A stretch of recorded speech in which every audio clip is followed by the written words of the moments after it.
사운드 오브 뉴스로 이어갑니다. 김민아 기자 어서 오세요. 안녕하세요. 들어볼 소리는요? 바른미래당에서 안철수 전 의원이 주도하는 인재 영입 계속되고 있는데요. 오늘은 장성민 전 의원이 입당을 했다고 합니다. 소리를 들어보시죠.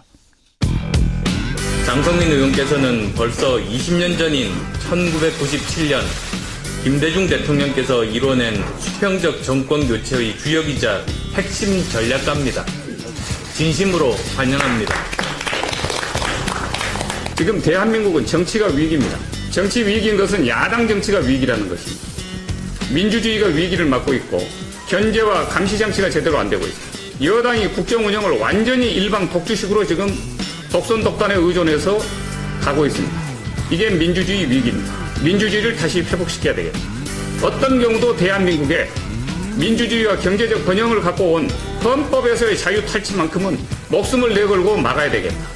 그 역할을 제대로 할 수 있는 정당이 바른미래당이라고 보았고 확신했습니다. 네, 20년 전 수평적 정권 교체 주역, 그건 맞는 얘기인데 또 그 얘기는 또 너무 오래전 분이라는 얘기 아닐까요? 그렇습니다. 국제 대북 문제 전문가다 이렇게 해서 영입을 했다고 하는데 지금 들으신 대로 장성민 전 의원은 김대중 정권 당시에 청와대 국정상황실장을 지낸 바 있죠. 그래서 이게 이런 전문성을 좀 평가했다고 하는 것 같은데요.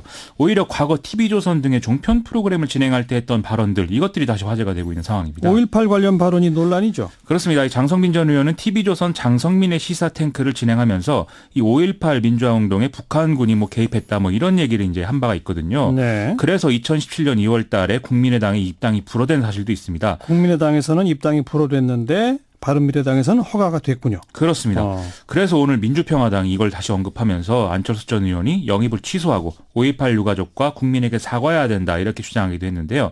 좀 이런 상황을 전반적으로 보면 장성민 전 의원 영입이 어떤 탈호남 코드로 받아들여지고 있다. 이런 이제 평도 가능한 것 같습니다. 네. 그리고 김종인, 손학규, 정의화 이런 분들 영입설도 계속 흘러나오죠?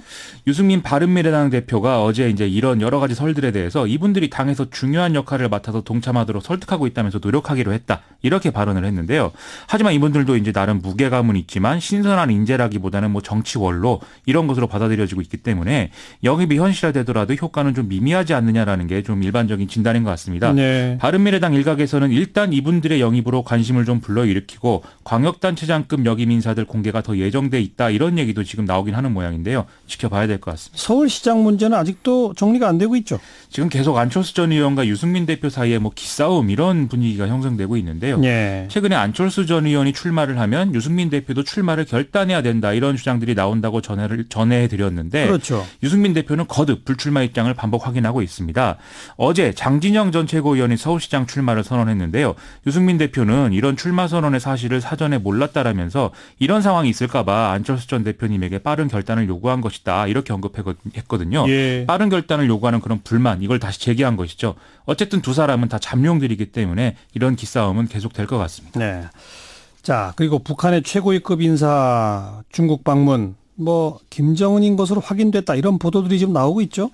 그렇습니다. 이게 어제부터 어제 북한에서 이른바 1호 열차라고 부르는 이제 특별 열차가 중국 베이징에 들어갔다 이 소식이 알려진 건데 이거 이제 이른바 백두열통만 이용할 수 있다고 해서 김여정 방중설이 먼저 보도가 됐었습니다. 네. 그런데 한겨레와 조선일보가 이 중국 방문한 최고위급 인사는 김정은이다 이렇게 확인됐다 이렇게 보도를 했네요. 그래서 시진핑 주석과 정상회담을 했다 이런 보도가 지금 이어지죠? 그렇습니다. 이제 한겨레 보도인데요. 어제 오후부터 베이징 인민대회당에서 김정은하고 중국 공산당 최고위급 인사들이 회담 그리고 만찬을 진행했다는 것이고요. 여기서 이제 김정은과 시진핑 주석과의 회담도 이루어졌다라는 거죠. 사실이면 2012년 김정은이 등장한 이후에 처음으로 국외에서 이제 정상회담을 한 그런 사례가 되는데요. 예. 장성택 숙청과 김정남 암살 등으로 북중 관계는 얼어붙어 있던 상황이었기 때문에 이게 이제 사실이라면 전격적인 관계 정상화가 이루어지고 있다 이렇게 볼 수가 있겠죠. 그렇죠. 청와대는 일단 모든 가능성을 염두에 두고 예의주시하고 있다면서 북중 관계 개선은 긍정적 신호다 이렇게 얘기하고 있습니다. 북중 정상회담이 만약 됐다면 김정은의 중국 방문은 뭘 노린 걸까요?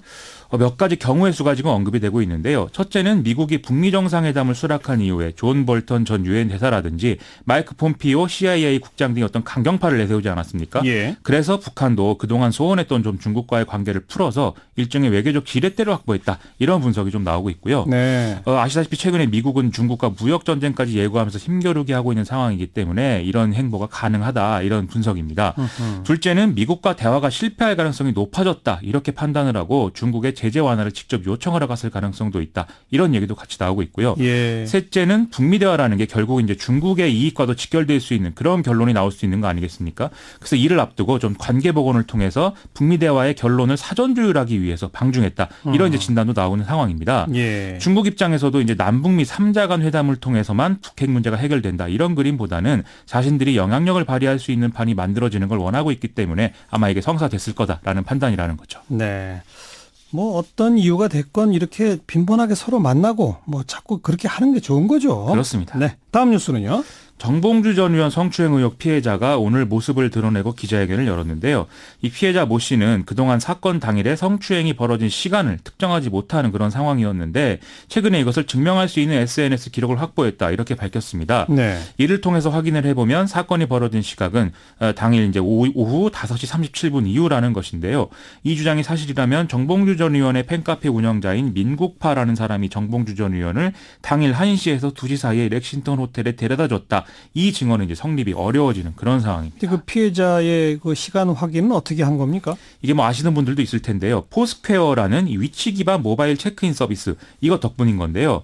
이게 이제 그 내용을 쉽게 말씀드리면은 이용자가 특정 장소에 있다는 것을 스마트폰 위치 서비스를 이용해서 지도상에 표시를 하면 이게 이제 점수 등의 보상으로 어떤 이어지는 이런 서비스입니다. 네. 그래서 이 피해자 모 씨의 포스퀘어 기록을 보면 2011년 12월 23일 렉싱턴 호텔 1층 카페인 뉴욕에 5시 5분과 5시 37분에 있었다라는 게 이제 확인이 된다는 것인데요. 예. 또 모 씨는 이때 정봉주 전 의원을 기다리면서 찍은 셀카 사진도 함께 공개를 했습니다. 그 셀카 사진의 장소를 추정할 수 있는 대목도 확실히 나옵니까? 이제 앞서 피해자 모 씨는 사건 장소에 창문이 없고 하얀 테이블과 옷걸이가 있는 그런 특징이 있는 카페였다라고 했는데 이제 같은 모습들이 이제 찍혀 있다는 것이죠. 아하. 다만 이런 기록의 존재가 정봉주 전 의원도 같은 장소에 있었다. 이것을 증명하는 것은 아니기 때문에 그건 또 아니죠. 그렇죠. 앞으로도 좀 진실 게임 양상이 이어질 것 같은데요.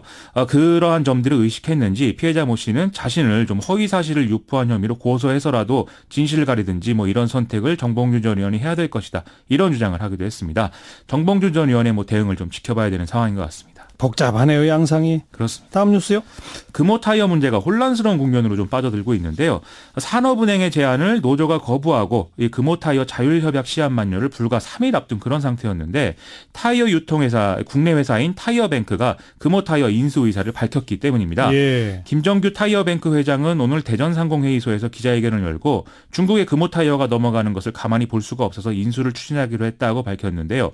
타이어뱅크는 전국적 판매망을 갖추고 있기 때문에 단기간에 금호 타이어의 실적을 올릴 수 있다. 그러므로 직원 고용을 보장하면서 회생을 이룰 수 있는 유일한 회사다. 이런 주장을 같이 했습니다. 근데 금호 타이어에 비해서 타이어뱅크가 훨씬 작은 회사라면서요. 그래서 현실성이 없다는 반론도 있던데요. 그렇습니다. 그러지 않아도 이제 기자들이 인수자금 조달 계획이 어떻게 되느냐 이렇게 물었는데요. 타이어뱅크를 상장하는 방법, 그리고 금융기관에 담보를 제공해서 자금을 조달하는 방법, 해외 기업과 함께 공동 인수를 하는 방법 이런 것들이 이제 그 거론이 됐는데 좀 구체적인 형태로 답변이 나오지 않은 그런 상황이거든요. 이 때문에 산업은행은 중국 더블스타 외에는 자격을 갖춘 인수자가 없다. 이런 입장들을 지금 재론하는 상황입니다. 반면 노조 측은 다른 인수 희망 국내 업체도 있다면서 2, 3일 내에 해당 기업을 공개하겠다면서 공개 경쟁 매각을 주장하고 있는 이런 상황입니다. 타이어뱅크 말고 또 다른 기업도 있다. 노조는 그렇게 얘기하고 있습니다. 일단 좀 드러나 봤으면 좋겠습니다. 네, 수고하셨어요. 고맙습니다. 김민아 기자였습니다.